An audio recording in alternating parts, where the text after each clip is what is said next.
নবম ও দশম শ্রেণীর শিক্ষার্থীদের জন্য উৎপাদকে বিশ্লেষণ অনুশীলনী 3.3 অঙ্ক নাম্বার 1।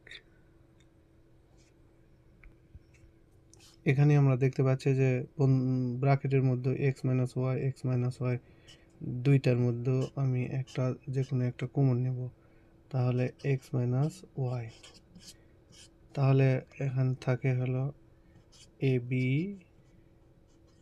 Minus BC. আচ্ছা,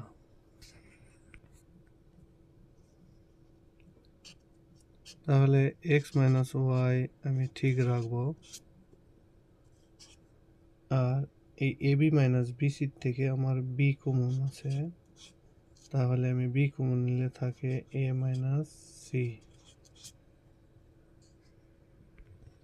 এখানে আমি সেকেন্ড ব্র্যাকেট ইউজ করতে পারি, এই সেকেন্ড ব্র্যাকেট। এখন আমি এই কমনের বিটাকে সামনে নিয়ে আসবো, তাহলে এই বি লিখলাম, এক্স মাইনাস ওয়াই থাকে হলো এ মাইনাস সি, এটা আমার অ্যান্সার।